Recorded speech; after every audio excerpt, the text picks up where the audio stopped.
네, 안녕하십니까. 이번 시간에는 골다공증, 압박골절에 대한 기사를 간단히 리뷰해 보도록 하겠습니다. 이번 기사는 노인 골다공증 환자 기침 때문에 골절이 된다고 라는 제목의 기사입니다. 척추 압박 골절 자체는 기침이나 낙상 등 외부의 가벼운 자극에도 발생할 수 있죠.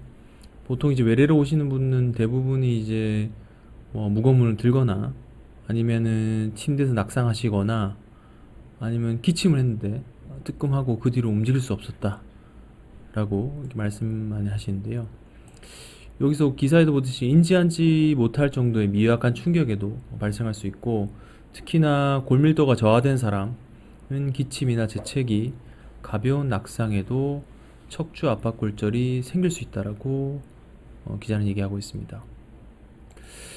그럼 이 골다공증에 대해서 어떻게 대비하느냐, 그에 대한 골밀도를 높이는 방법에 대한 기사인데요.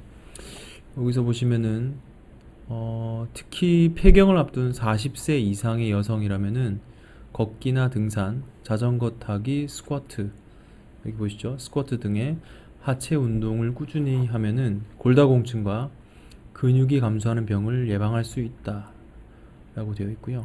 특히나 허벅지 근육량이 많으면은 인체에서 가장 많은 근육으로 둘러싸인 넓적다리 뼈의 골밀도가 증가하고 골다공증 위험은 낮았다라고 얘기하고 있습니다. 골다공증 검사할 때 보통 이제 허리랑 고관절을 따로따로 보는데요. 허리 자체 그런 뼈 자체의 골밀도가 높지 않더라도 고관절 자체의 골다공증이 높게 되면은 그런 낙상의 위험이라든지 그런 가능성이 좀 낮기 때문에 아무래도 고관절의 근육 자체가 강조되고 있고요. 특히나 팔다리 근육량이 1kg보다 많을수록 넓적다리뼈의 골다공증 위험도는 감소했다라고 이 기사는 얘기하고 있습니다. 그 밑에도 내용 보시면은 1년에 2018년도 기준으로 97만 명으로 엄청 많이 증가했는데요. 이게 2014년도보다는 한 18% 정도 증가한 걸로 제가 알고 있습니다. 그중 94%가 여성분. 특히나 당뇨병, 류마티스 관절염, 그리고 만성 신부전증, 갑상선 기능 항진증, 그리고 위장관 질환이 있는 환자에서도 골다공증 위험이 높아진다라고 되어 있고요. 당뇨병 환자 같은 경우는 정상인과 골밀도가 비슷해도 특히나 넓적다리뼈 윗부분, 고관절이라죠. 고관절의 골절 위험이 1.7배 이상, 그리고 근육량 감소가 2.9배 이상 높다라고 되어 있습니다. 남성 호르몬 분비가 급감하는 남자 같은 경우 70대 무렵부터는 뼈가 약화되는 경우가 많은데요. 특히 남자는 흡연이라든지 음주가 잦기 때문에 이 뼈를 만드는 조골세포 기능이 억제되어서 칼슘이 빠져나간다고 합니다. 그렇다면 이 골절이 됐으면은 어떻게 수술을 해야 될지 말아야 될지 고민이 많이 되시죠?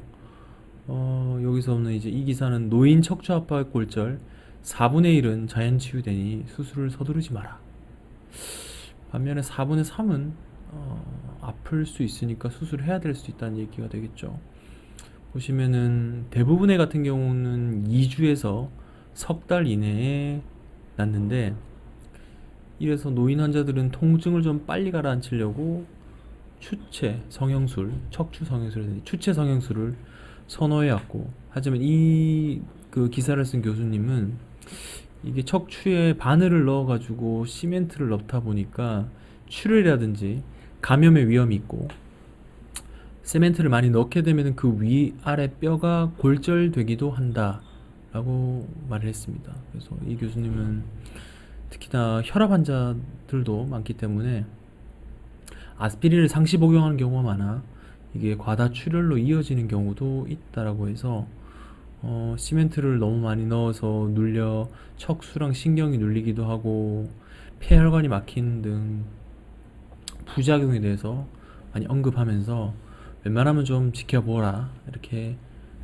말씀하셨고요. 저도 물론 당연히 이렇게 지켜봅니다. 통증이 거의 심하지 않거나 압박률이 많이 심하지 않으면. 하지만 무한정 기다리기에는 너무 통증이 급한 경우는 척추 압박골절에 척추 시멘트 보강술. 근데 이 대표적인 시술법이죠. 예전에는 풍선 성형술, 풍선으로 하는 척추 성형술도 있었는데 그거는 할 때 통증이 너무 과하기 때문에 요새는 많이 시행되지 않고요.